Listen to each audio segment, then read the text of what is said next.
வணக்கம் மக்களே, welcome to UN tech world channel.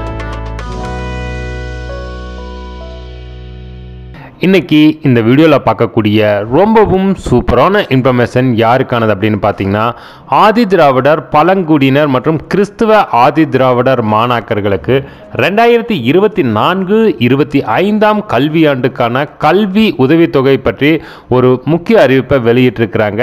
So இதுக்கு யார் யார் தகுதியானவர்கள், குடும்பத்தின் ஆண்டு வருமானம் எவ்வளவு இருக்க வேண்டும் அப்படிங்கிற டீட்டெயிலான இன்ஃபர்மேஷன் தான் நம்ம இந்த வீடியோவில் பார்க்குறோம். வீடியோவை ஸ்கிப் பண்ணாம கடைசி வரைக்கும் பாருங்க. சேனலுக்கு ஃபர்ஸ்ட் டைம் வந்திருக்கிறீங்க அப்படின்னா சேனலை மறக்காம சப்ஸ்கிரைப் பண்ணி பக்கத்தில் இருக்கிற பெல் ஐக்கான் அமைத்து ஆல் நோட்டிஃபிகேஷன் அமைத்த மறந்துடாதீங்க. வீடியோவை நிறைய நண்பர்களுக்கும் ஷேர் பண்ணுங்க. தமிழகத்தில் ஆதி திராவிடர் மற்றும் பழங்குடியினர் நலத்துறையின் மூலம் 2024-25 கல்வியாண்டுக்கான கல்வி உதவித்தொகை பற்றி விண்ணப்பங்கள் வெளியிட்டிருக்கிறாங்க. இதற்கு ஆதி திராவிடர், பழங்குடியினர் மற்றும் கிறிஸ்துவ ஆதி திராவிட மாணாக்கர்கள் கல்வி மேம்பாட்டுக்காக இந்த கல்வி உதவித்தொகை திட்டங்களை தமிழ்நாடு அரசால் செயல்படுத்தப்படுகிறது. இதற்கு போஸ்ட் மெட்ரிக் கல்வி உதவி திட்டம் என்றும் ப்ரீ மெட்ரிக் கல்வி உதவி திட்டம், தூய்மை பணியாளர் குழந்தைகளுக்கான கல்வி உதவித்தொகை திட்டம், இதற்கு சாதி மற்றும் வருமான சான்றிதழ் தேவை இல்லை, வரம்பின்றி தூய்மை பணியாளரின் குழந்தைக்கு கிடைக்கும் என்று அறிவிச்சிருக்கிறாங்க. 2024-25 கல்வி உதவி திட்டத்திற்கான இணையதளம் மூலம் விண்ணப்பங்கள் விண்ணப்பிக்கலாம். அதற்கு என்னென்ன ஆவணங்கள் தேவைப்படும் அப்படின்னு பார்த்தீங்கன்னா, பெற்றோரின் ஆண்டு வருமானம் 2.5 லட்சத்துக்கு குறைவாக இருக்க வேண்டும், வருமான சான்றிதழ் கட்டாயம் பெற வேண்டும், சாதி சான்றிதழ் கட்டாயம் இணைக்கப்பட வேண்டும், மாணாக்கரின் ஆதார் எண்ணுடன் அவர்களின் வங்கி கணக்கு எண் பேங்குடன் இணைக்கப்பட்டிருக்க வேண்டும், அதாவது ஆதார் பேங்க் சீடிங்காக இருக்க வேண்டும். ஏனெனில் இவர்களுக்கு பணம் ஆதார் பேஸில் தான் அனுப்பப்படும்.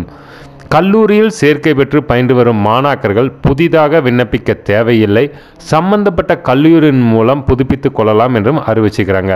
கல்லூரியில் பயின்று விண்ணப்பிக்க தவறியவர்கள் கல்லூரி ஒருங்கிணைப்பு அலுவலரை அணுகி UMIS என்று சொல்லக்கூடிய umis.tn.gov.in என்ற இணையத்தின் மூலம் கல்லூரி கல்வி உதவித்தொகைக்கு விண்ணப்பிக்கலாம்.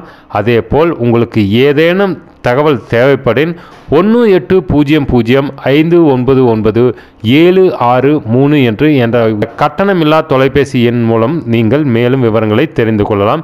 இதற்கு விண்ணப்பிக்க கடைசி நாள் 31/1/2025. ஸோ இந்த இன்ஃபர்மேஷன் பார்த்தீங்க அப்படின்னா, ஆதி திராவிடர் மற்றும் பழங்குடியினர் நலத்துறை மூலம் வெளியிட்ட இன்ஃபர்மேஷன். இந்த யுமேஸோட லிங்க் நான் டேஷ்போர்ட்லேயே கொடுத்துறேன், நீங்கள் டைரெக்டாக அங்கேருந்து டிஸ்கிரிப்ஷன்லேருந்து ஓப்பன் பண்ணிக்கலாம். ஃபஸ்ட் டைம் ஸ்டூடெண்ட்டாக இருந்தால் அந்த யுமேஸ் நம்பர் நீங்கள் உங்களுடைய கல்லூரி நோடல் ஆஃபீஸர் மூலம் பெற்றுக்கொள்ளலாம். லாஸ்ட் 4 டிஜிட்டோட உங்களோட mobile number plus month and year உங்களோட 8 டிஜிட் டிஃபால்ட் பாஸ்வேர்டாக இருக்கும். ஸோ இந்த இன்ஃபர்மேஷன் எல்லாமே நம்ம டிஸ்கிரிப்ஷனில் இருக்குது, நீங்கள் டைரெக்டாக அங்கேருந்து பார்த்துக்கலாம்.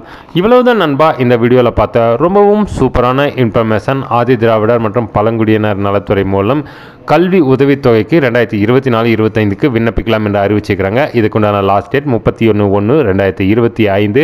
ஏதேனும் சந்தேகம் இருப்பில் நம்ம கமெண்ட் பாக்ஸில் மெசேஜ் பண்ணுங்கள். சேனலுக்கு ஃபஸ்ட் டைம் வந்திருக்கிறீங்க அப்படின்னா சேனலை மறக்காமல் சப்ஸ்கிரைப் பண்ணி பக்கத்தில் இருக்கிற பெல் ஐக்கான் அமைத்து ஆல் நோட்டிஃபிகேஷன் அமைத்த மறந்துடாதீங்க. வீடியோவை நிறைய நண்பர்களுக்கும் ஷேர் பண்ணுங்கள்.